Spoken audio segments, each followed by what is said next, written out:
Ta-na-na. La SNCF vous informe que le train des Carvilloux entrera en gare avec quelques minutes de retard, mais toujours, bien évidemment, de la bonne humeur. Désolé, nous réglions quelques problèmes purement techniques. On fait ce qu'on peut. Salut mes Carvilloux, comment ça va? Quoi de neuf? Bienvenue à tous dans le beau royaume de Mirindir. Voilà, nous sommes repartis ce soir dans ce merveilleux royaume. Donc, dans ce royaume, vous le savez, il y a pas mal de gens qui vivent leur petite vie bien pépère. Hein. Nous sommes sur un royaume de type médiéval fantastique. Et bah, vous allez pouvoir continuer ce soir à vivre l'aventure que nous avons commencée il y a 15 jours. Et oui, déjà 15 jours, c'est juste incroyable. Sachez que ce soir, nous avons de nouveau Tahari et Drupi Marine comme modérateurs et qu'elles sont là pour vous aider à vivre une soirée inoubliable. Voilà. Nous sommes là pour explorer le royaume de Mirindir en compagnie de charmantes personnes qui sont présentes dans le chat et sous ma direction en tant que MJ. Le but du jeu, c'est de vous faire voyager dans un royaume qui s'appelle Mirindir. C'est un royaume sur lequel je travaille entre autres depuis presque un an, dans le but de pouvoir écrire une saga de fantasy. Alors cette saga de fantasy, elle prend place sur un continent qui s'appelle Aska. Le royaume de Mirindir est une petite partie de ce continent, puisque quand nous avions regardé la semaine passée la carte, que je peux vous remontrer immédiatement, que je ne peux pas vous remontrer immédiatement, mais pourquoi? Ce royaume, c'est la frontière rouge que vous voyez là. Dans ce royaume, vous avez donc la ville de Mirarg, qui est la capitale, et vous avez tout à gauche une petite croix avec marqué juste Mirgir en dessous. Et Mirgir, c'est l'endroit où nous avons joué la semaine dernière. C'est, on va dire, quelque part votre village adoré. Donc, votre village qui ressemble pour le moment à ceci. C'est notre bourg-palette, mais tellement. C'est tout à fait ça. C'est tout à fait ça. Alors, à mon avis, ça risque d'être un peu plus mouvementé que dans Animal Crossing, mais nous verrons bien ce qui se passe. Nous allons reprendre notre découverte de ce royaume. Bah, bourg-palette, non? Attends, bourg-palette. Ah non, je suis conne, c'est Pokémon. Oui, non, c'est pas ça. Oh, j'ai osé. Je t'ai lu des aurores. Oh Dieu. Non, ça fait trop longtemps que j'ai pas joué à Pokémon. Moi, je suis passée à... Voilà. Il est où mon Pokémon Starter? Alors justement, ce soir, vous allez pouvoir avoir accès à vos Pokémon Starter. Justement, ça va être un grand moment. Puisque la plateforme est prête à vous accueillir, vous et vos personnages. Alors... Vous allez arriver ici sur une plateforme qui pour l'instant s'appelle KC Writers. Voilà, il fallait un petit nom. Vous voyez, pour l'instant, on est sur du hyper simple. Vous pouvez choisir français ou anglais, cependant. Voilà, parce que c'est mon fils qui a codé, donc forcément, il a mis l'anglais. Donc, sur cette plateforme, comme vous le voyez, vous allez pouvoir modifier plein de choses. Et pour l'instant, vous allez surtout ne rien modifier du tout, puisque je ne vous donne l'autorisation de rien. Voilà. Alors, sachant qu'il y a marqué niveau 1, mais on va vous rétrograder niveau 0, ne rêvez pas. C'est parce que c'est 1 par défaut. Mais moi, j'ai dit que vous commenciez au niveau 0. Cependant, bah, il y a quand même des XP qui ont été distribués. Et nous allons vous mettre ces petits XP, ne vous inquiétez pas. L'équipe de modération a accès à la plateforme en tant qu'admin. Et donc, en tant qu'admin, l'équipe va pouvoir eh bien, rajouter vos XP sur vos personnages. Ça va être un grand moment. Bienvenue donc dans ce deuxième scénario de Rendez-vous en Mirindir. Ce matin, un peu fourbu de votre travail au champ de la veille, hein, je vous rappelle que vous avez passé votre journée à ramasser une plante qui s'appelle la calmire. Vous vous levez donc le cœur un petit peu lourd parce que bah, c'est aujourd'hui que le village va préparer les funérailles donc, de la vieille Sylvine qui était morte donc avant-hier. Vous vous réunissez donc au pied de l'arbre Eosa. Alors, vous avez vu la carte, hein, je vous la remontre très rapidement. Donc, l'arbre Eosa, effectivement, c'est ce gros arbre qui est au milieu du village et qui a été baptisé Eosa. Peut-être qu'un jour, vous saurez pourquoi.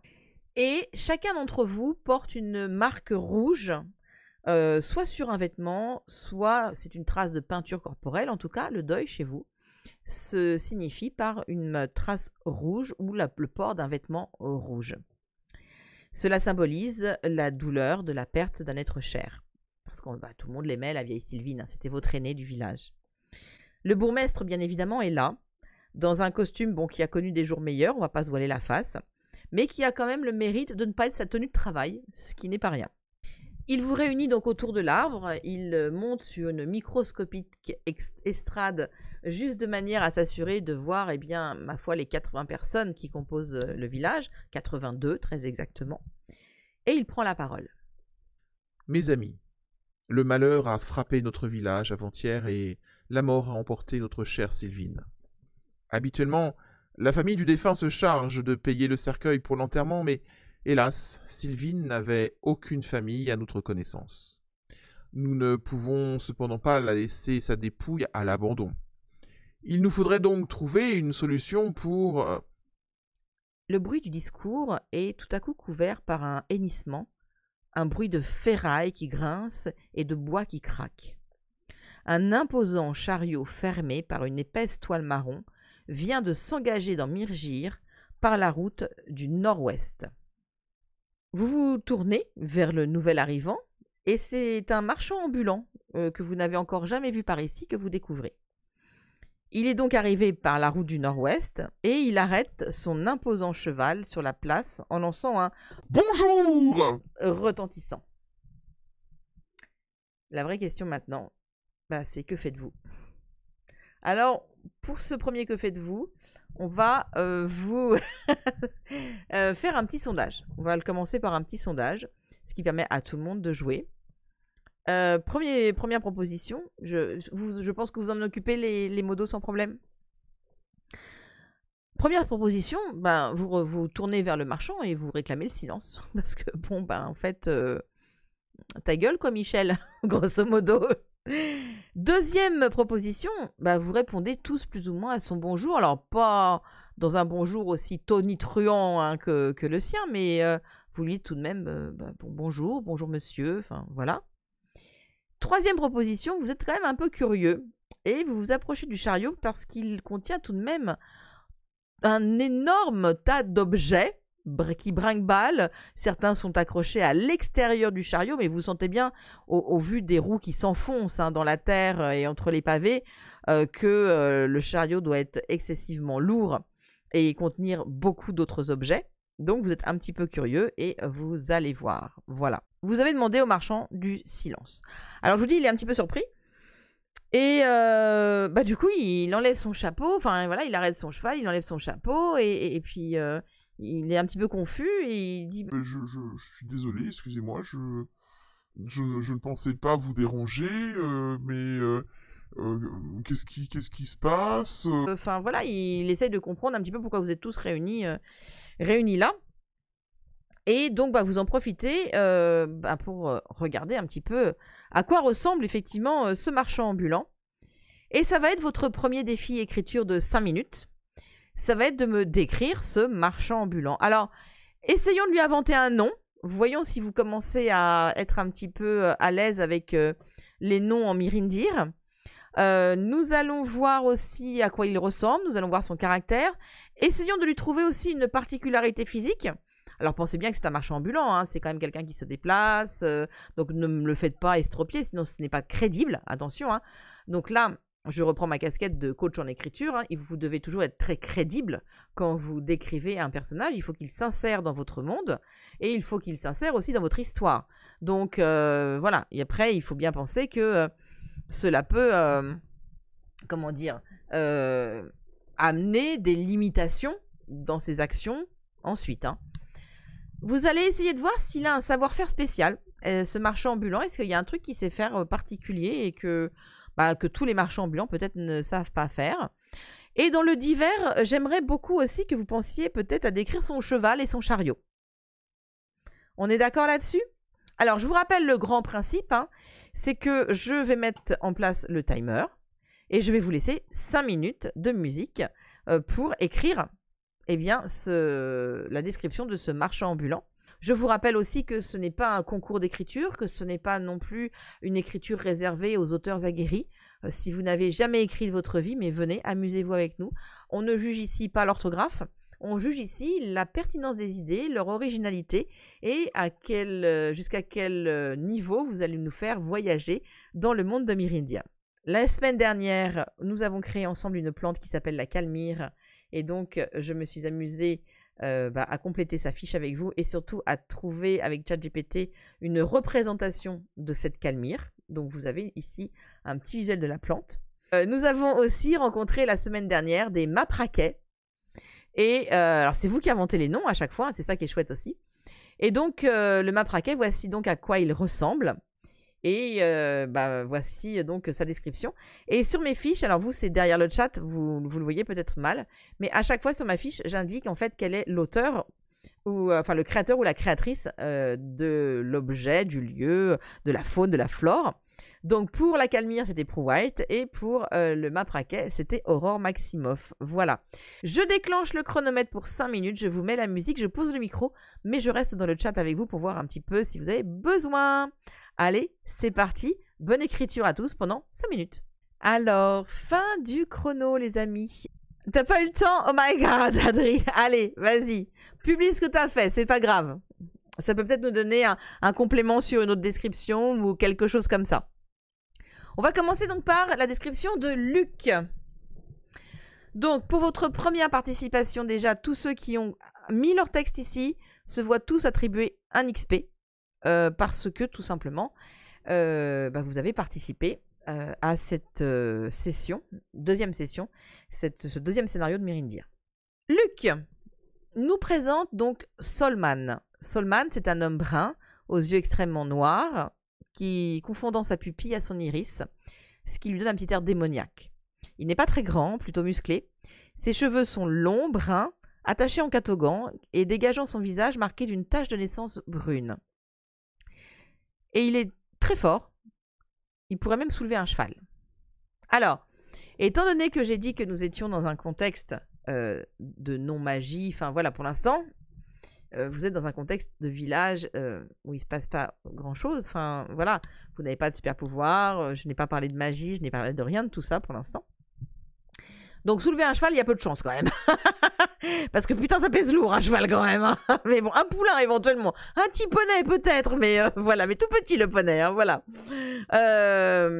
Après, j'aime dans ton texte le prénom, je trouve est assez bien trouvé. Le côté démoniaque, c'était pas utile, tu vois, de le mettre. Mais par contre, je trouve que la description très intéressante au niveau physique. Donc voilà, donc je t'accorde tout de même un PX supplémentaire.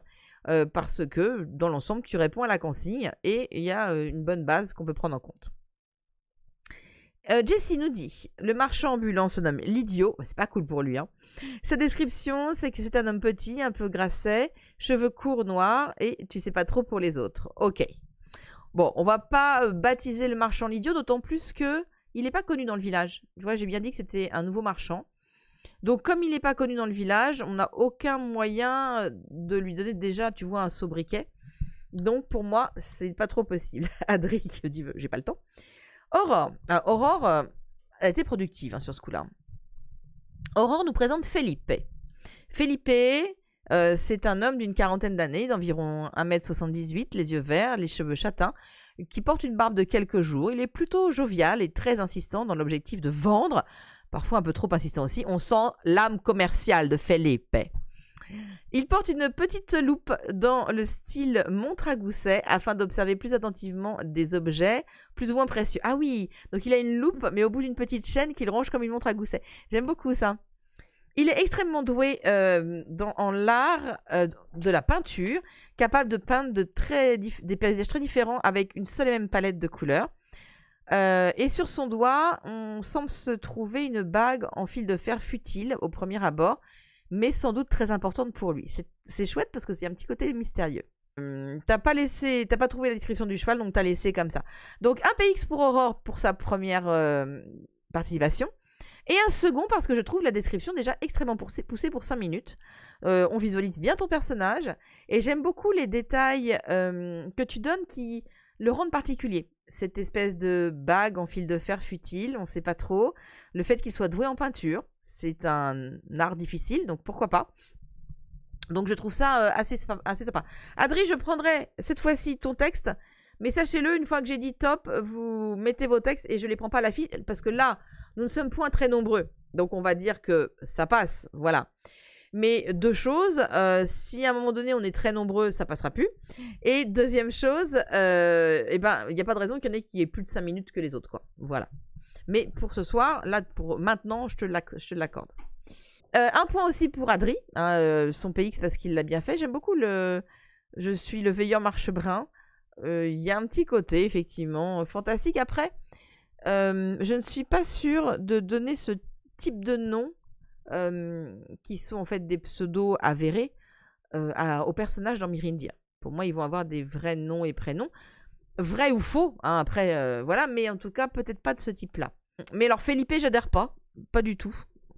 Par contre, Solman, j'adhère. Donc, je vais peut-être faire un mélange entre Luc et Aurore, en tout bien, tout honneur, bien évidemment. Mais j'aime beaucoup vos deux textes, donc je pense que je vais m'inspirer de vos deux textes. Donc, un XP pour chacun d'entre eux. Un XP pour Luc, un XP pour Aurore. Donc, en tout, ça fait 3 XP pour Aurore et 3 XP pour Luc. Et après, je ne sais plus comment... Alors, j'ai distribué un XP de toute façon pour tous ceux qui avaient participé. Et après, j'ai donné un XP supplémentaire, mais je ne sais plus à qui. Et la modération aura noté. Voilà. En mode sexy. Ça y est, Adrien est parti en mode sexy sur les personnages. On est mort. On est mort. Mais bon. T'accroches aussi plus sur Solman que Felipe, hein. Ouais, on est d'accord, hein. Felipe, ça faisait un peu trop espagnol, hein. Mais non. Ah, mais ne sois pas dégoûté, Adri. C'était très bien ce que t'as fait. Donc, vous vous êtes approché du marchand qui se présente, hein. Voilà. Il s'appelle Solman. Il est plutôt grand. Il a les yeux très très noirs, hein. C'est compliqué de lire son regard parce que sa pupille et ses iris en fait se confondent. Ses cheveux sont plutôt longs. Il porte un catogan. Mais vous voyez que dans l'ensemble, il est plutôt souriant, jovial. Et vous notez que il n'est pas bien habillé, mais enfin, on va dire qu'il est... Genre, il a la tenue du bourgmestre, la tenue du dimanche du bourgmestre. Voilà, pour vous, c'est plutôt bien habillé. Voilà. En dehors des tout petits villages, il aurait une tenue très, très passe-partout, hein, d'accord? Mais bon, là, il présente bien. En fait, suite à votre réaction, hein, qui a été plutôt celle de le faire taire, il s'enquiert assez rapidement de ce qui se passe dans ce village et il comprend que déjà vous êtes en deuil, hein, puisque la vieille Sylvine est morte, et assez rapidement, en discutant avec le bourgmestre, il comprend aussi que eh bien, vous êtes en rade de cercueil, voilà, parce que vous n'avez personne pour payer un cercueil à la vieille Sylvine. Et là, vous voyez qu'à un moment donné, il réfléchit quand même un petit peu, hein. Et il vous dit, écoutez, voilà, moi j'ai un petit marché à vous proposer si vous le souhaitez. Figurez-vous que dans mon chariot, j'ai un cercueil. Vide, bien évidemment. Moi, je suis prêt à vous céder le cercueil parce que j'entends bien que vous êtes des villageois. Je vous rappelle que dans les petits villages de Mirindir, il y a très peu d'argent qui circule, hein. Généralement, on fait du troc. Et il vous dit, moi, je suis à la recherche de quelques ressources qui sont propres à votre région. Donc, si vous pouvez me trouver ces ressources et satisfaire, ma foi, quelques demandes tout à fait simples et légitimes de ma part, eh bien, je vous donnerai le cercueil, en fait, avec grand plaisir. Du coup, voilà, vous êtes autour de lui, à côté de son chariot. Qu'est-ce que vous en pensez et qu'est-ce que vous faites, en fait? Voilà. Vous pouvez peut-être lui parler un petit peu si vous le souhaitez. Bah, en fait, c'est un marchand ambulant, il vous explique, hein, il dit bah... Vous savez, je transporte énormément de choses et en fait, tous les villages n'ont pas forcément de service funéraire. Et pour tout vous raconter, en fait, j'ai fait un troc il y a quelques jours de ça dans un autre village, qui eux ont un service funéraire. Et ils étaient intéressés en fait par certains ustensiles de cuisine et par quelques potions que je possédais. Et comme ils n'avaient pas vraiment beaucoup d'argent pour me les payer, j'ai accepté d'être payé avec un très beau cercueil, voilà, dans un beau bois sombre, un truc assez costaud, hein, quand même. Hein. Mais du coup, voilà, j'ai accepté ce paiement-là, on a troqué en fait, voilà. Alors, Adri, il se tourne donc vers toi, et il te regarde, il est un peu choqué. Et il lui fait non. Mais je ne mange pas de ce pain-là, je vends des objets, pas des esclaves, monsieur, enfin, voilà. Toi, tu dis oh, il est beau, et je lui propose ma main. Alors, pareil, hein, il te regarde un peu bizarrement, et puis il commence à tous un petit peu vous dévisager en mode mais c'est quoi ce village, quoi? Il vous trouve peut-être un petit peu étrange. Mais bon, in fine, le bourgmestre, finalement, arrive et lui dit, bon, ma foi, ça nous arrangerait bien de pouvoir récupérer ce cercueil. Quelles sont vos doléances, en fait? Enfin, qu'est-ce que vous aimeriez en échange de ce cercueil? Complètement, Sophie. Alors, il réfléchit un petit peu. Il dit, écoutez, je vais pas rester très longtemps, hein, je serai reparti demain, très certainement. Déjà, je voudrais qu'on puisse s'occuper gratuitement de mon cheval.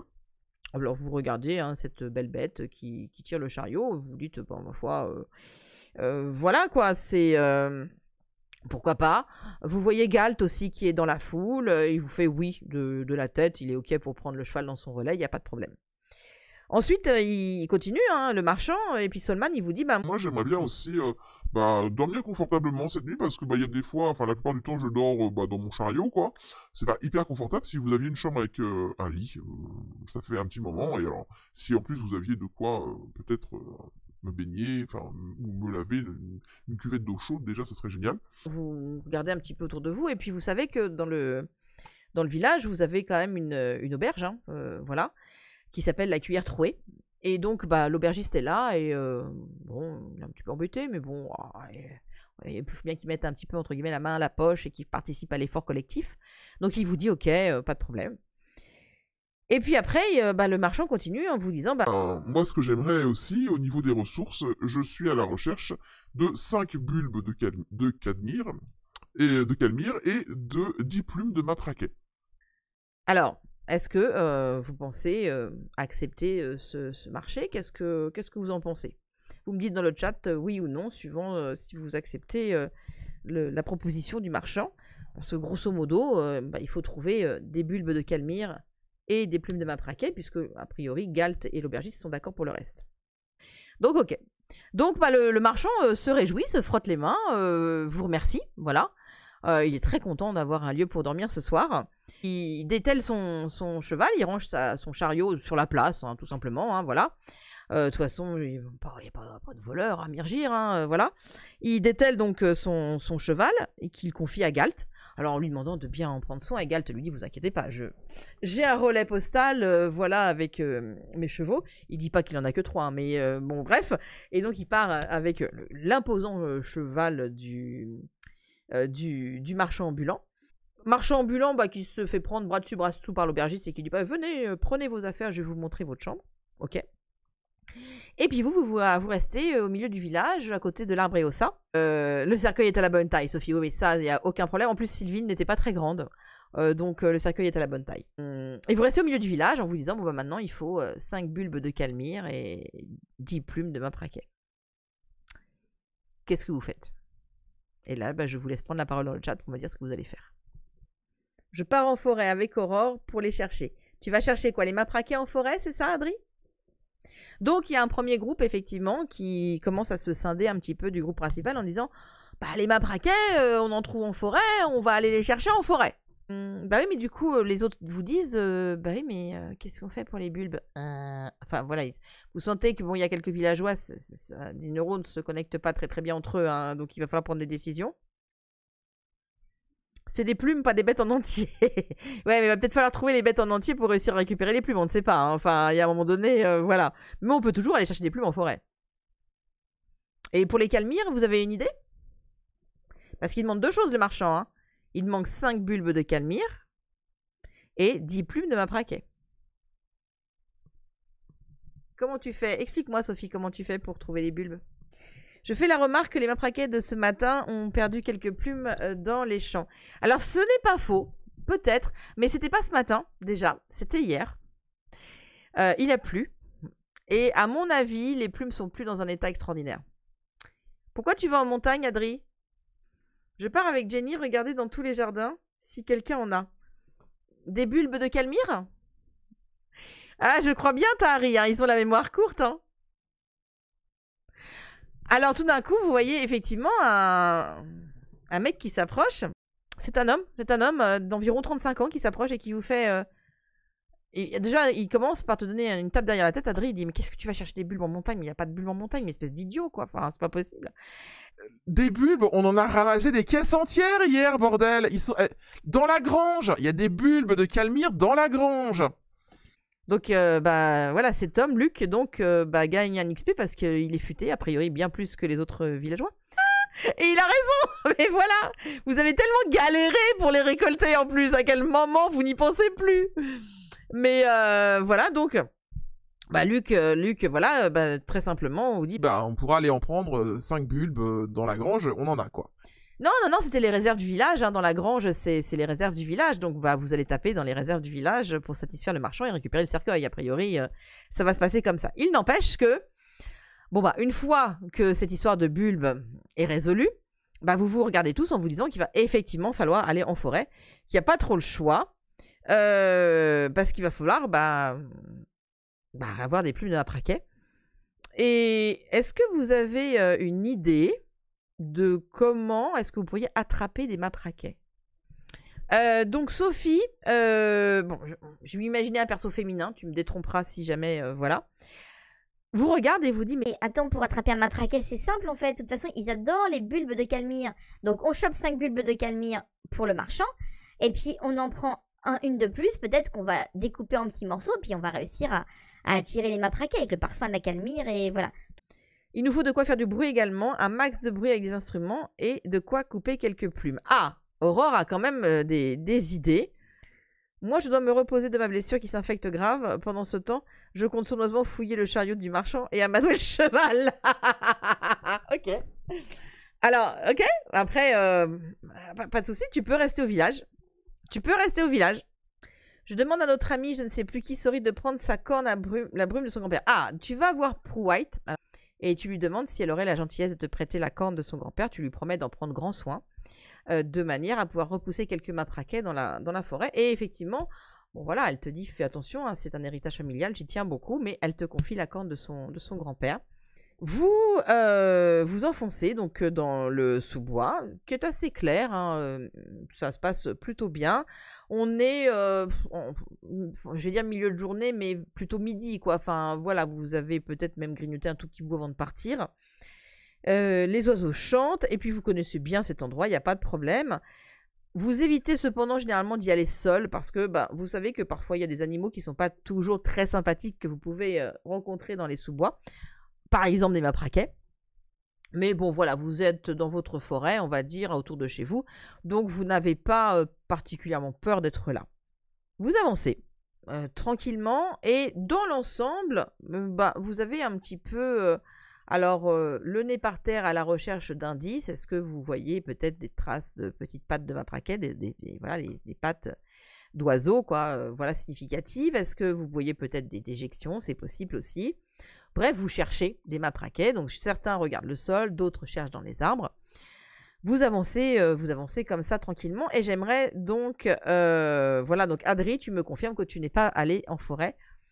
Tu vas prendre du repos donc chez toi, il n'y a aucun problème.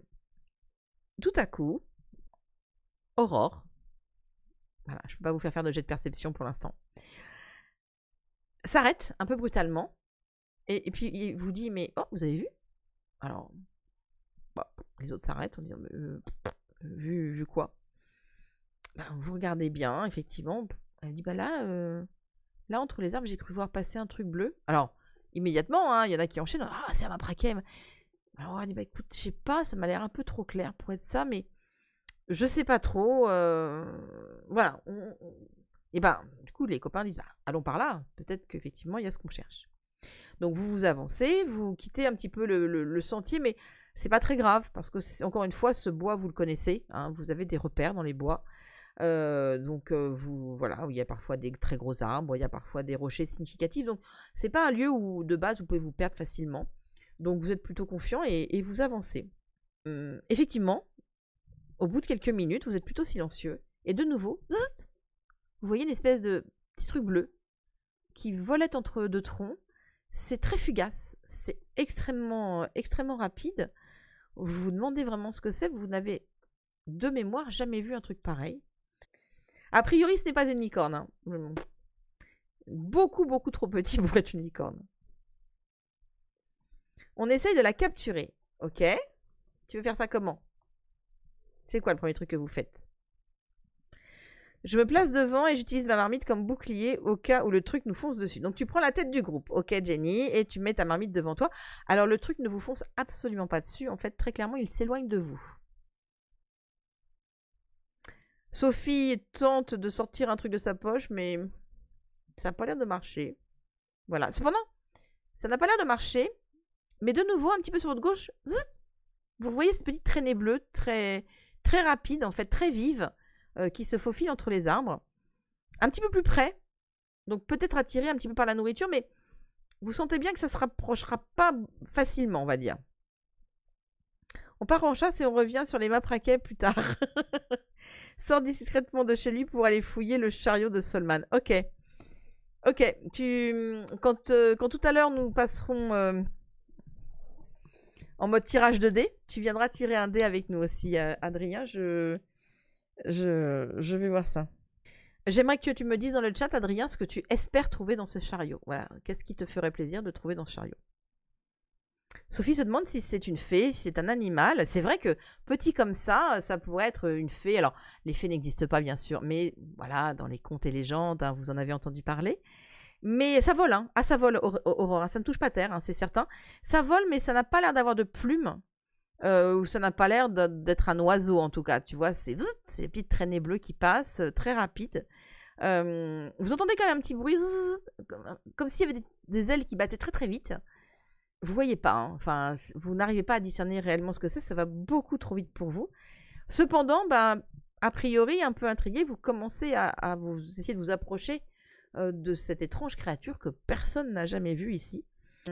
Et de fil en aiguille, en fait, un coup vous la voyez, un coup vous la voyez plus, vous avancez, vous la revoyez, mais pareil, c'est vraiment une traînée bleue, vous avez l'impression que c'est une créature, mais vous êtes bien incapable de dire, mais si elle a vraiment des ailes, comment est son corps, enfin, c'est beaucoup trop rapide pour vous.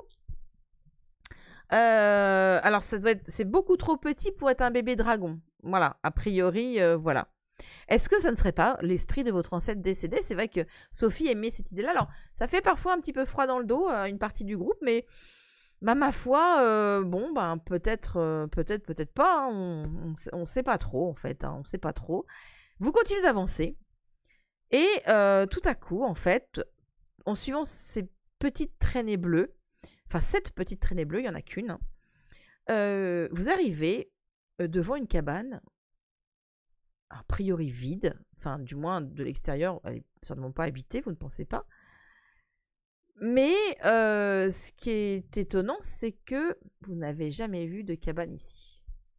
Sachant que cette forêt, vous la connaissez quand même, hein, c'est votre forêt, quoi. Et là, vous n'avez jamais vu de cabane ici. Et vous voyez la petite lumière bleue qui se faufile derrière la cabane. La porte de la cabane s'ouvre dans un petit grincement. Alors c'est vraiment tout petit, hein, c'est vraiment pas grand du tout. Cependant, vous pouvez soupçonner que quelqu'un pourrait habiter là. C'est suffisamment grand pour qu'on puisse imaginer que quelqu'un habite là. Qu'est-ce que vous faites? Je hurle et je me jette sur Jenny de peur à cause de la porte. D'accord, ok. Donc ça fait un raffut d'enfer parce que je te rappelle que Jenny, elle est devant comme ça avec sa marmite et son couvercle en protection. Donc ça fait un raffut d'enfer qui pourrait ameuter toute la forêt. En plus de ton hurlement, donc vous n'êtes clairement pas très discret. Cependant, il ne se passe rien. Qu'est-ce que vous faites? Adrien, qui est resté au village, il espère trouver un objet de valeur que je pourrais revendre, sournois et espiègle. J'aimerais que tu précises davantage ce que tu souhaiterais trouver. Qu'est-ce que ce serait un objet de valeur? Réaliste dans un petit chariot de marchand ambulant de village, hein. On est d'accord? Jenny s'approche un petit peu et elle se demande, mais est-ce qu'on entre? Et elle vous pose la question, elle dit, bon, on entre? Les modos, vous pouvez me faire un sondage pour que tout le monde participe et tout le monde décide de l'avenir du groupe. Est-ce qu'ils entrent dans la cabane? Oui, non. Vous rentrez dans cette petite cabane et à l'intérieur, vous découvrez que effectivement, c'est une cabane qui n'est pas du tout abandonnée. C'est pas très beau à l'intérieur, mais c'est propre. D'ailleurs, il y a un balai qui est dans un coin. Vous voyez une petite armoire rustique mais costaud. Vous voyez aussi un lit, enfin du moins une couche sommaire. Bon, ça doit pas être hyper confortable, mais on va dire que pour une petite sieste, pourquoi pas. Et vous voyez surtout un plan de travail ordonné, avec des fioles propres ou remplies, ça dépend, avec des tubes, de quoi distiller par exemple de l'alcool ou ce genre de choses, avec des petits taux d'eau, avec des simples séchés qui sont posés sur le plan de travail. Et donc vous découvrez, ma foi, des potions, une marmite aussi, voilà, et une grosse marmite dans un coin qui est au-dessus d'un endroit avec une petite cheminée, donc qui pouvait effectivement servir, et un autre, et à côté de la marmite, il y a plusieurs chaudrons de différentes tailles. Et puis en faisant le tour, vous découvrez le portrait de quelqu'un, un joli crayonné, qui est mis dans un cadre. Alors l'image est un petit peu usée, mais cependant elle vous interpelle, parce que la personne qui est sur le portrait, vous la connaissez. Alors certes, elle semble très jeune sur le portrait, mais vous pouvez mettre votre main à couper qu'il s'agit de Sylvine.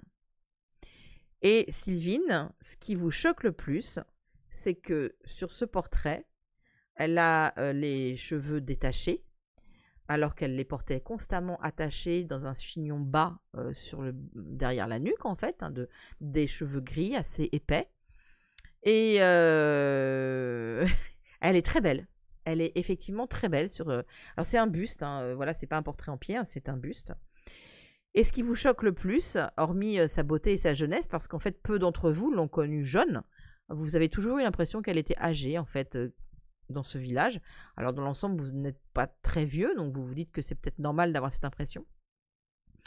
Mais donc ce qui vous choque le plus, c'est que de part et d'autre de sa tête, il y a 2 longues oreilles pointues.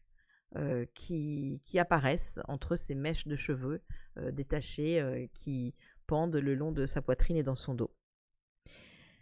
Et ça, c'est quand même très très étonnant, parce que cela ressemble à des créatures un peu légendaires et qui ont peuplé le continent d'Aska, vous le savez, mais il y a très très très très très longtemps, et qui ne sont plus censés exister comme tel aujourd'hui. Et bien sûr, je parle des elfes, tout à fait, Jenny. Et donc, vous êtes en train de vous dire, mais est-ce que vraiment c'est un portrait réaliste de Sylvine? Vous vous posez la question, est-ce qu'elle a vraiment des oreilles pointues? Est-ce que ce serait vraiment une elfe? J'ai toujours su qu'elle était bizarre, la vieille. Ah, mais quelle mauvaise foi, Aurore, quelle mauvaise foi. Et pendant que vous en êtes là de vos réflexions, il y a des bruits à l'extérieur, des bruits de crécelles. Voilà. Et vous reconnaissez bien évidemment le cri caractéristique d'Emma Praquet. Je regarde mes amis et je dis... Je crois que c'est maintenant ou jamais pour récupérer nos plumes. C'est une évidence. A priori, c'est le moment d'aller casser la gueule à quelques Emma Praquet. Eh bien, vous êtes sortis de la cabane. Et face à vous, vous découvrez effectivement 8 mapraquets. Voilà, vous êtes 5, il y a 8 piafs qui sont là. Je vais demander tout d'abord à Justine, puis à Sophie de tirer un D10. Alors Justine, on va commencer par toi. Le D10, alors tu les vois, les dés, ils sont jaunes en bas de l'écran. Donc tu sélectionnes ton D10. Alors je vais le faire une fois avec vous, comme ça vous pouvez regarder Twitch et voir comment ça fonctionne. Donc tu sélectionnes une fois ton D10. Tu ne fais rien d'autre parce que tu n'as pas de modificateur à mettre ou quoi. Juste tu cliques une fois sur Roll et hop, les dés vont rouler. Et moi j'ai fait 4 et tu vois ça apparaît aussi là. Voilà. Justine a fait 10. Putain, vous avez mais une armoire à glace les mecs. Non mais c'est scandaleux. Moi j'ai fait 2.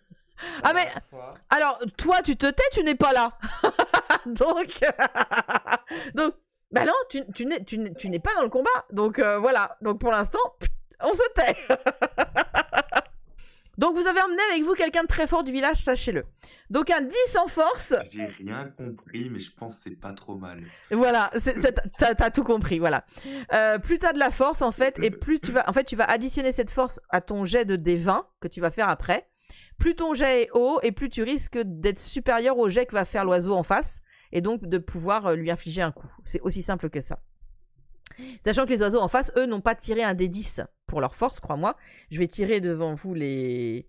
Comment dire, les dés, et eux, ils tirent un D4. Donc, tu vois, déjà, c'est pas des humains, quoi. Voilà.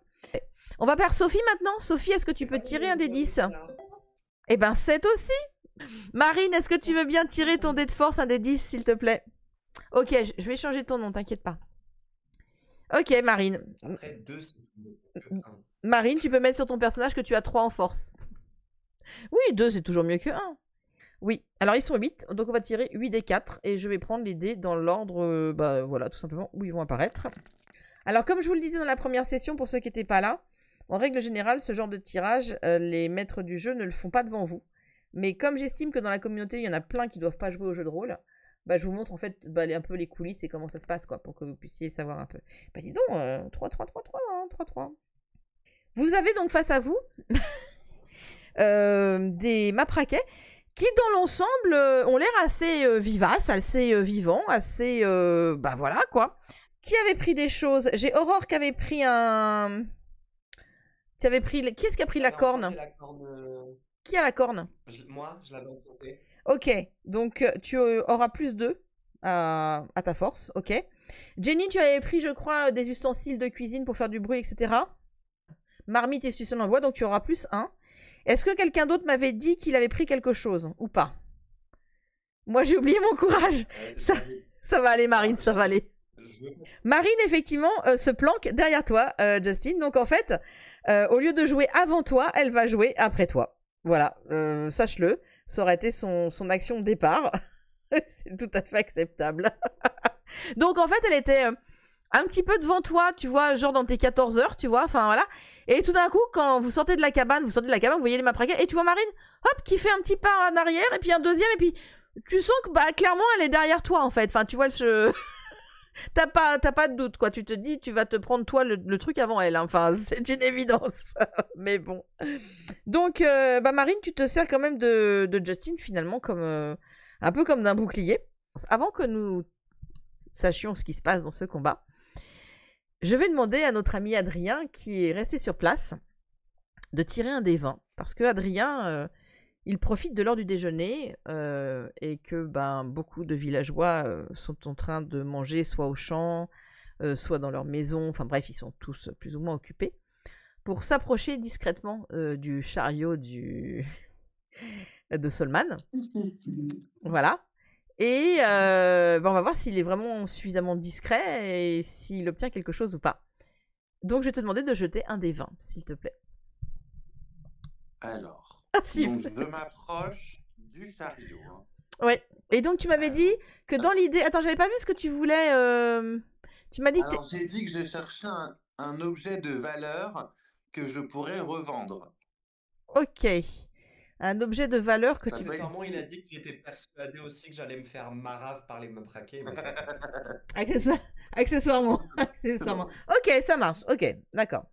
Alors, vas-y, tire ton dé 20. C'est le 5e. C'est le petit là où il y a juste écrit 0-0. Non, il y a pas... 0. Putain, j'ai encore fait un, mais j'en veux plus. Oh putain, comment c'est possible? Mais attendez, je peux réessayer, même si on compte celui-là, juste pour voir si je fais autre que 1. Vas-y, retire, mais c'est 1, mais... Ah ouais, tu peux faire autre chose que 1, mais ton premier jet, c'est 1, quoi. Oh mon Dieu. Mais après, peut-être que 1, au contraire, ça veut dire que j'ai été super... Non. Tu avais une difficulté de 15 pour réussir à rentrer dans le chariot et à trouver l'objet de tes rêves, on va dire, enfin du moins de ton désir. Honnêtement, on est d'accord, c'est un échec critique. C'est un échec critique, on est d'accord. Moi, j'imagine vraiment que genre, il s'approche discrètement et d'un coup, il pète. Non. Mais attendez, mais non. J'arrive même pas à faire plus que 13. Adri, il lance des pelletés de D20 en se disant « Mais il y a un moment où je vais faire plus !» Ah, c'est bon, j'ai fait 17. Donc effectivement, Adri traverse en fait, longe l'arbre et Ossa, traverse la place du village, il a les mains dans les poches, limite il sifflote un peu et en fait tout dans son attitude dénote qu'il va faire une grosse connerie. Et ça ne loupe pas, forcément il y a un ou deux regards qui accrochent sa silhouette. mais il se rend compte de rien. Enfin, voilà, lui, il est persuadé qu'il est le plus discret du monde. Donc, Non, mais déjà j'ai force 2 et en plus je suis conne. Toi, t'arrêtes ces deux. Genre, je vois personne, personne me voit. c'est tout à fait ça. Et, attends, je voudrais prendre quand même je voudrais prendre ta fiche personnage, quoi. Quand même, que je regarde un petit peu. Ok. Et, alors, sachez que c'est un jeune homme de 17 ans, hein, Adrien. Donc voilà, il arrive, il est un peu dégingandé, voilà, il arrive, hop, il s'approche du chariot, il se penche et puis il astique un petit peu son soulier, il semble refaire son lacet, il jette un coup d'œil pas discret du tout au-dessus de son épaule pour voir si quelqu'un le regardait. Et comme la personne qui le regardait en fait détourne les yeux au même moment, il pense vraiment que c'est le roi de la discrétion, c'est un ninja, Ah ouais. quoi. Enfin, c'est vraiment voilà. Et donc, c'est à ce moment-là, en fait, qu'il soulève la bâche du chariot et qu'il s'élance à l'intérieur et qu'une énorme main se pose brutalement sur son épaule. Et là, il lève la tête et qu'est-ce qu'il voit à l'intérieur du chariot? Eh ben, Solman, qui était en train de ranger quelques affaires et qui lui Il dit, mais qu'est-ce que tu fais là, mon grand? Et j'étais en train de chercher des bulbes parce que je vous rappelle que je suis conne et que je sais pas où étaient ces bulbes. Donc, tu lui dis que tu cherchais des bulbes. C'est ça? Voilà. Et là, il te regarde, mais droit dans les yeux, et tu sens qu'il n'a pas une once de croyance dans ce que tu lui dis, quoi. T'es en dessous de 0, tu vois, voilà. Et il te dit... Je te rappelle que les bulbes, c'est moi qui les ai demandés, donc je risque pas d'en avoir dans mon chariot puisque j'en veux. Mais je pense qu'on va aller voir le bourgmestre, mon garçon. Qu'est-ce que tu fais? Ah, j'ai dit, et là, je me rappelle que soudain, aïe, j'ai mal au bras et je détale en 2 secondes. Alors non, parce qu'il te tient, hein. La main est sur l'épaule, il t'a chopé la chemise, enfin voilà. Ah mince. Et voilà. Et là, il me fait mal, du coup. Ah bah oui, forcément, donc toi, il te secoue un peu, donc forcément, t'as mal. Et donc, le marchand descend un peu lourdement du chariot. Toi, tu descends très malhabilement, hein, parce que descendre en arrière d'un chariot, enfin, c'est un peu casse-gueule, quoi, voilà. Et t'as quelques villageois qui arrivent hein, immédiatement autour hein, pour s'attrouper. Et puis t'entends quelques chuchotements en mode... Parce que c'est pas ma première fois. Voilà, t'entends quelques chuchotements en mode... Ah bah super, encore lui. Ah bah il a remis ça. Oh mais c'est pas vrai, mais je croyais qu'il était parti en forêt avec les autres. Malgré tout, t'as des gens qui sont là et qui essayent d'amadouer quand même un petit peu Solman en disant non mais ce pauvre garçon, vous savez, c'est compliqué la vie pour lui, il est pas bien fort, puis il a été blessé hier, ça se trouve, c'est peut-être les contre-coups, mais bon, Ouais. il fait des bêtises, mais c'est pas un mauvais garçon, quoi, voilà. Et donc Solman, effectivement, te secoue encore un petit peu et te dit, toi mon garçon, si je te revois près de mon chariot, je vais te botter le cul jusqu'à t'emmener au bourgmestre et crois-moi que tu vas le sentir passer. Et là, il te lâche et franchement, tu fais pas ni une ni deux, voilà, tu détales. Mais Voilà. je suis revanchard quand même. Hein. Ah bah tu pourras toujours tirer un dé, voir si t'obtiens ta revanche. Moi, je serais toi, je me méfierais. Pendant que Adrien vit ses folles aventures, ou ses folles mésaventures plutôt, dans le village de Myrgir, eh bien, vous êtes donc face au Mapraquet. Et donc, le but du jeu, donc, c'est de tirer un des 20, d'additionner votre force, votre modificateur éventuellement, si vous en avez un, si vous avez un ustensile ou pas, je vous dirai ce que l'on ajoute. Moi, je tirerai le dé pour le Mapraquet, vous tirerez le dé pour vous, et bah, celui qui fait le plus gagne, on va dire ça comme ça. Sachant que à chaque fois que vous réussissez à frapper un Mapraquet, il y a une plume qui tombe. Voilà, c'est systématique. Voilà, à chaque fois, vous allez voir des plumes qui volent et il y en a une qui tombe devant vous que vous pourrez ramasser ensuite. Et vous avez 2 chances à chaque fois par bestiole. Donc Sophie, je vais te demander de tirer un des 20. Tu as face à toi un oiseau qui volette.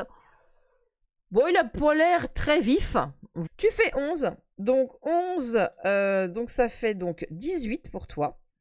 Donc tu lui colles quand même un bon gros coup de poing quand même dans le nez, hein. Enfin voilà. La question étant de savoir, est-ce que ce Mapraquet réussit à t'éviter ou pas. Donc pareil, moi je tire le D20 du pépère qui fait, qui fait 19 et 2, 21. Alors franchement, T'es bien parti, hein. Franchement, t'as le coup de poing qui tue, tu vois. Mais même s'il a pas l'air hyper vif, et ben au dernier moment, il arrive à esquiver. T'entends un peu qu'il se marre avec son rire de crécelle. Voilà. Et en fait, il t'esquive et tu le touches pas. Et donc, c'est au tour de Jenny de faire son jet et d'essayer de toucher le suivant. Alors, sachant que le suivant est un costaud. Hein. Là, tu as du gros matraquet face à toi. Alors, de l'autre côté, la cible a l'air un peu plus grosse comme ça. Mais va falloir le toucher, quoi. Donc, Jenny, voilà. Tu fais 5. Alors, 5 plus 8, ça fait 13. Plus 1, ça fait 14. Je fais le tirage pour la bestiole. Putain, qui fait un 20 naturel. Ok. Pour le coup, non seulement il t'évite, voilà, parce que du coup, il fait 20 naturel, donc ça fait 24. Donc, voilà, non seulement il t'évite, mais sans aucun problème. Mais en plus, pareil, hein, comme Adrien hier, tu te prends un méga coup dans le bras. Voilà, et ben du coup, tu vas avoir désormais du mal à utiliser tes ustensiles qui étaient devant toi. Et du coup, tu perds ce petit avantage que tu avais du plus 1. Je demande un contrôle antidopage pour les bestioles. Tu m'étonnes, mais bon. Ensuite, c'est au tour d'Aurore. Donc, Aurore, c'est à toi. Donc, Jenny s'est écroulée au sol en regardant le sang couler de son bras. Donc, c'était pas génial. Et toi, tu jettes ton D20 pour voir si tu vas réussir à toucher ce saleté de piaf. Tu fais 10. Oh, putain, bah, c'est Donc 10, non, c'est pas forcément mort, hein, parce que tu as 2, donc ça fait 12. Et tu as 2, parce que tu as la corne, donc potentiellement tu donnes un petit coup de corne pour le déstabiliser au dernier moment. Le matraquet lui arrive, il fonce sur toi. Il fait 12 et 4, 16. Putain, vous y arrivez pas, hein, mais bon. Il est un peu déstabilisé, hein, ça passe à ça, hein, vraiment. Mais il n'empêche qu'il arrive à éviter ton attaque et il repart sur le côté. Voilà, tu jures peut-être tout ce que tu peux, mais en attendant, tu l'as loupé. Et on va passer à Marine, qui va jeter son D20. Tu peux aller aider Jenny, tout à fait. Alors, on va faire ça sur le tour suivant, si tu veux bien. Mais au tour suivant, tu peux décider de ne pas attaquer et d'aller aider Jenny s'il y a besoin. Pour l'instant, Marine, tu es face à un piaf qui n'a pas l'air en très grande forme. Hein. Ça n'a pas l'air d'être le piaf... le plus affûté du ciel, tu vois. Mais bon, n'empêche qu'il arrive vers toi. Marine. Alors, Marine, 8 et 3, 11. Tu fais 12. Allons-y pour le piaf face à toi. Qui n'a que 1 en force. Qui fait 3. Il se prend une mandale. Mais ça lui retourne un peu la tête. Hein. Voilà. Et tu vois, pouf, une flopée de plumes qui se détache du corps du piaf. Qui part un peu comme ça, qui manque de s'écraser par terre, mais il donne un coup de patte, il se renvole. Il est pas très bien. On va le dire comme ça, voilà. Il est pas très très bien. Et donc il rejoint son groupe, hein, tout simplement. Mais c'est pas terrible. Mais en tout cas, bien joué Marine, du coup. Bravo. On passe à Justine, qui peut lancer son D20. Tu fais 7, comme tu as 10 en force, eh bien ça te fait 17, ce qui est quand même tout à fait raisonnable. Tu as face à toi un bon petit piaf, voilà. C'est peut-être pas le plus fort du coin, mais il a l'air quand même assez costaud. Cependant, des fois, il faut se méfier, tu vois, des apparences, parce que finalement, il fait 6, et c'est largement en dessous de ce que toi, tu as fait. Et pareil, tu arrives à lui coller une grande baffe dans le bec. Il n'arrive pas à te toucher. T'as pareil la volée de plumes, pouf, et tu vois des plumes qui tombent comme ça face à toi. Et il rejoint son groupe un peu en zigzagant. Tu sens que tu l'as un petit peu assommé. Donc bravo à toi, Justine. Mais la bataille n'est pas terminée. Puisque un nouveau nuisible s'approche de Sophie, qui va relancer son D20. Tu es au sol et tétanisé à la vue du sang. Ok. Donc, très clairement, tu n'es pas vraiment en état de combattre. Et le piaf qui arrive face à toi semble savoir. Et arrive vers toi très très vite. Cependant, Aurore, tout à l'heure, voulait faire quelque chose. Est-ce que tu souhaites faire une action, Aurore, à ce moment-là? vraiment, je vois Jenny se tortiller de douleur par terre et je vois le matraqué foncer sur elle. Je cours, je lui fais un plaquage au matraqué. Ok, ok. Bah, tu lances ton D20. On va voir si tu arrives à sauver Jenny. Oh, joli. J'ai fait 20. Ah, c'est joli. Le vin naturel, voilà. C'est-à-dire que là, très clairement, donc ça te fait 24 en tout, voilà. Avec un vin naturel. Alors, le matraquet va quand même tirer lui aussi son dé. On complexifie un petit peu. Qui fait 20 aussi, oh putain. C'est joli. Sauf que lui, il est quand même en dessous de toi avec son vin naturel. Voilà, lui, il n'arrive pas à faire autant. Et on va dire que pour cette action, tu vas la réussir. Voilà, tu réussis cette action, c'est-à-dire que tu arrives en fait à choper le matraquet et tu le chopes tant et si bien que tu lui arraches 2 plumes au lieu d'une. Donc déjà, t'es contente parce que voilà, et t'as réussi à choper plus de plumes. Et bah, du coup, tu as protégé momentanément Jenny. Et ton action héroïque te vaut 1 XP. Donc bravo à toi. Alors Marine, galvanisée par sa première réussite, elle se rue en criant vers le matraquet le plus proche. Un élan de courage, effectivement, l'habite à ce moment-là. Voilà. J'adore. Alors tu fais 9, donc 10, cela te fait donc 13. Ok. Le matraquet qui arrive vers toi n'a pas l'air hyper dangereux, mais bon, on ne peut jamais savoir avec ces sales bestioles, hein, voilà. Évidemment, il fait plus que toi, parce que sinon ça ne serait pas drôle. Donc tu essayes de l'atteindre, mais une nouvelle fois, c'est un échec. Aucune plume ne s'envole. Heureusement, il ne te blesse pas. Donc tu prends quand même un petit peu confiance en toi. Tu vois, tu te dis, bon ben, finalement, je peux quand même être dans la baston, et quand même, ça se passe pas si mal. Sophie, elle est remontée contre les matraquets. Hein. J'aurais ta peau. Le truc qui va finir en rôti, quoi. Rôti de matraquet, mais bon. Mon exploit était magistral, je ne vais pas me laisser enlever des plumes. Ne te laisse pas déplumer, tu as raison. Ou plumer tout court. Après avoir vu Aurore se mettre en danger pour moi, je me ressaisis, je déchire un tissu pour couvrir ma plaie et arrêter le saignement, et je récupère mon ustensile et attaque le matraquet. Ok, ça fait beaucoup d'actions, sache que dans un jeu classique, peut-être que je te dirais que ça fait trop. Alors je vais pas te remettre le plus 1. Je ne t'accorde pas l'ustensile parce que tu es quand même blessé et c'est pas le bandage qui va faire que tu aies moins mal au bras. Donc je pense que tu ne peux plus utiliser ton ustensile. Mais ça ne t'empêche pas d'essayer de te battre et je t'invite à lancer ton D20. Joli. 19 et 8, 27. Vous êtes à 7 plumes et un nouvel oiseau fonce sur Aurore. Tu le loupes pas, tu lui colles un bon gros coup. Alors, je sais plus ce que tu as entre les mains. Ah oui, tu as la corne. Tu frappes pas avec la corne, quand même, rassure-moi. Non, par contre, ce que je vais faire, est-ce que je suis assez proche? Ah oui, tu le touches, hein. Enfin, oui. Vraiment, j'ai envie de lui foutre carrément la corne sur la tête avant de souffler. La tête pas, parce que tu sais, le volatile est quand même un peu vivant. Il va peut-être pas se laisser faire si facilement. Cependant, je vois ce que tu essayes de faire. Et si tu me fais un D20 avec... Si tu me fais un D20 avec plus de 18 ou plus, je t'accorde le fait d'encorner le matraquet avec la corne de Pro-White. Je veux l'encorner. Allez, vas-y, D20. 10. J'ai fait. T'as fait 10. Oh, bon. Donc effectivement, t'essayes de faire un truc bizarre avec la corne. D'ailleurs, tes collègues te lancent un coup d'œil un peu... mais qu'est-ce qu'elle fait? Mais bon. Cependant... Je sais ce que je fais. Voilà, et... Non, c'est pas 19, c'était 10. C'était le 10 qui était lumineux. Non, vous m'aurez pas. Donc, tu arrives effectivement, t'essayes de faire un truc avec la corne, mais finalement, tu n'y arrives pas. Alors, c'est peut-être pas plus mal, puisque je te rappelle que ce n'est pas ta corne, hein, c'est celle du grand-père de Pro-White qu'elle t'a confié en te demandant de faire attention à cet objet. Et donc l'enfiler sur la tête d'un matraquet, je suis pas sûre que ce soit une bonne façon de faire, mais bon. Quoi qu'il en soit... C'est un outil multi-usage. C'est un outil multi-usage, ok, ça se tient. Quoi qu'il en soit, il se prend quand même un coup de ta part, et tu vois une plume voler.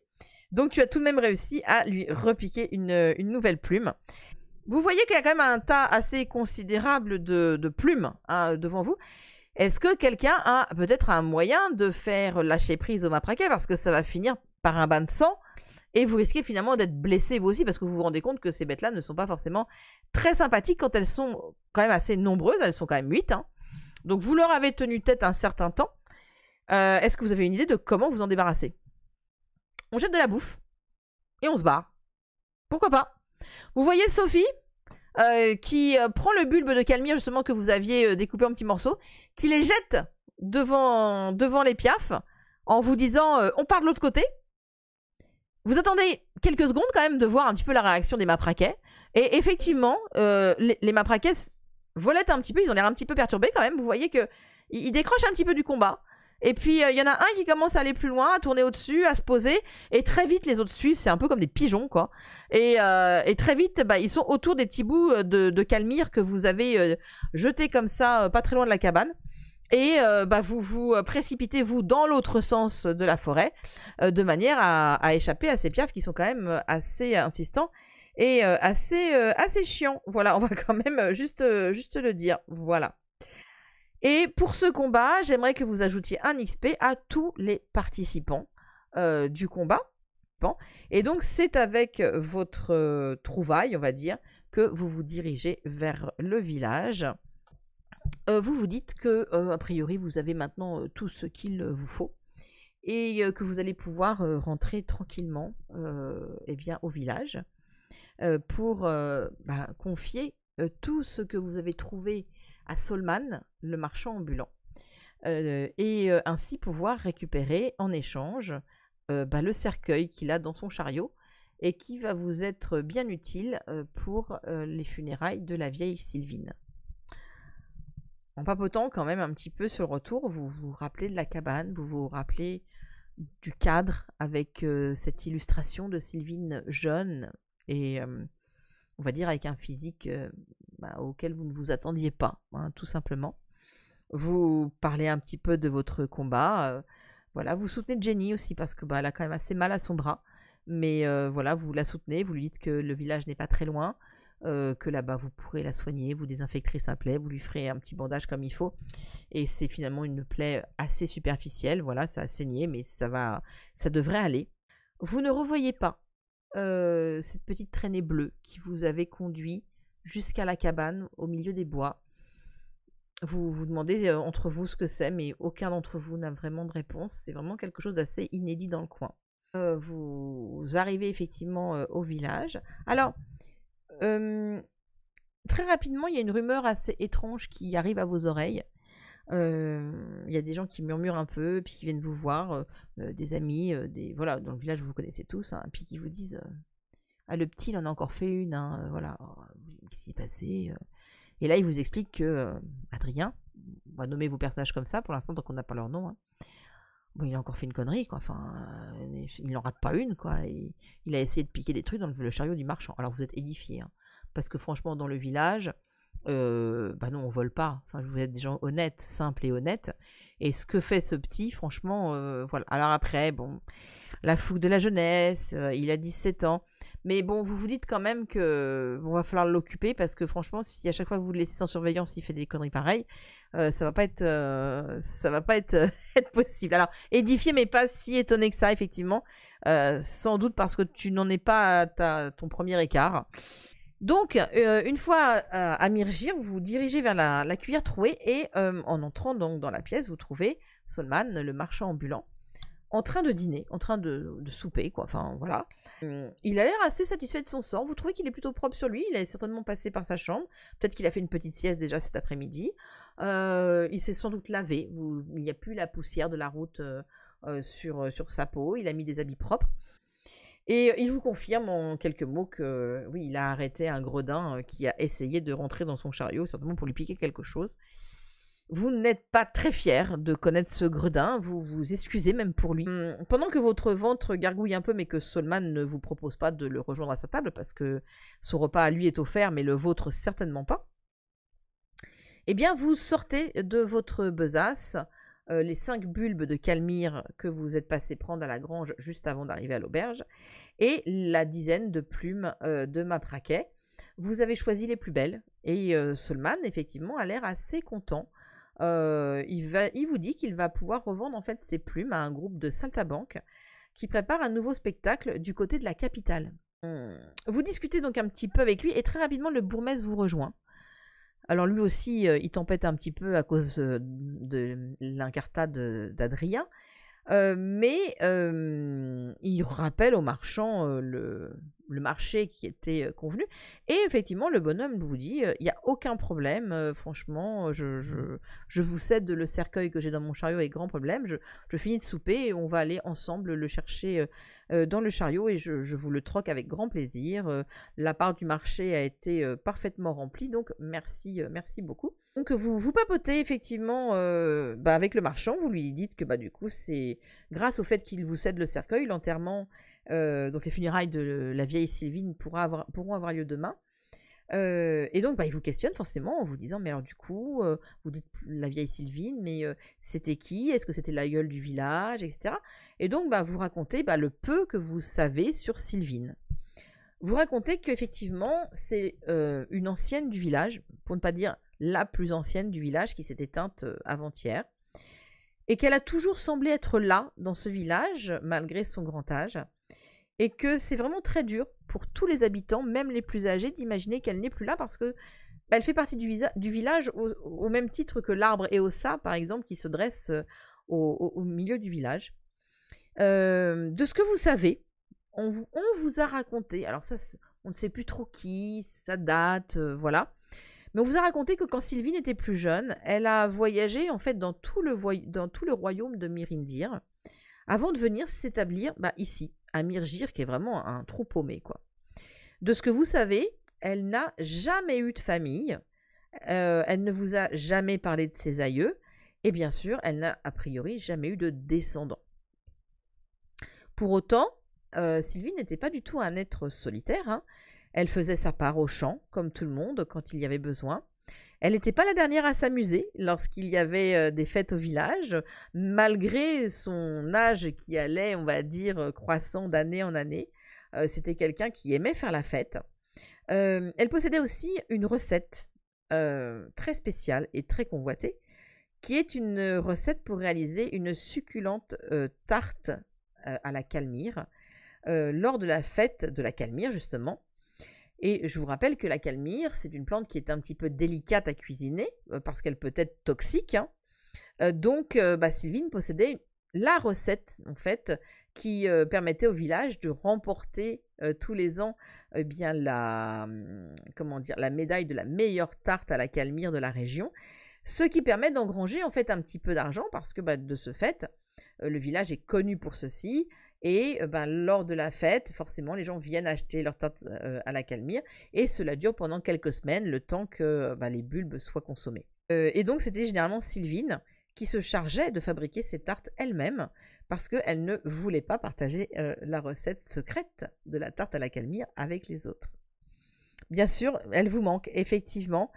Est-ce qu'elle a laissé sa recette quelque part? C'est vrai que vous y pensez.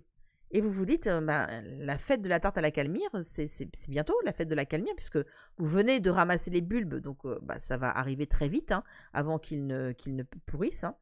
Et effectivement, tout d'un coup, l'idée vous traverse de vous dire, mais au fait, cette année, comment on va faire? Enfin, il va falloir réussir à trouver la recette de Sylvine, parce que ça serait un vrai manque à gagner pour le village si on ne l'avait pas. Il faut savoir aussi que Sylvine, elle a été quand même assez douée pour vous concocter plein de petits remèdes contre le rhume et la gueule de bois, particulièrement. Et en racontant tout ça, en fait, à Solman, hein, en lui racontant un petit peu la vie de Sylvine, du moins ce que vous en savez, ça vous fait penser tout d'un coup à cette petite cabane que vous avez trouvée au fond des bois, et vous en parlez.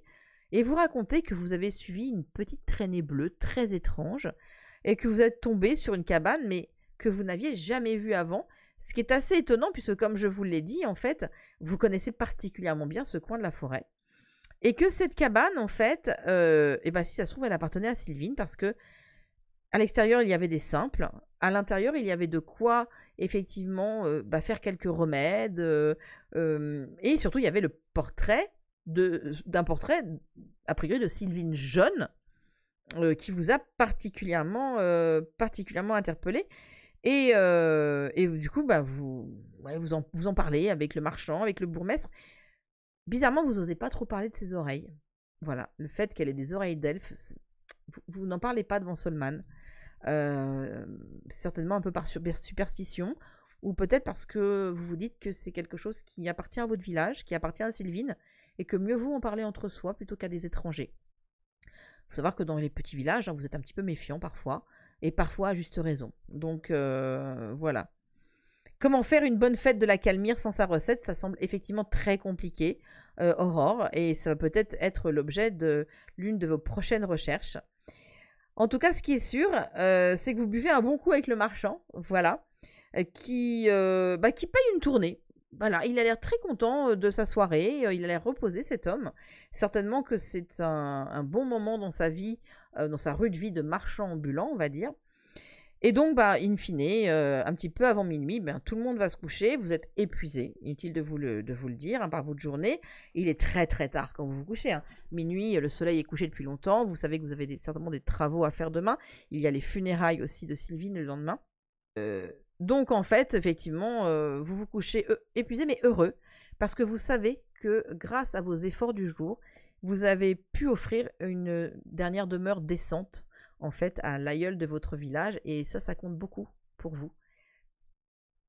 Ce que vous ne savez pas, c'est que durant la nuit, dans un silence le plus complet, le marchand harnache son cheval à son chariot et quitte le village dans la plus grande discrétion.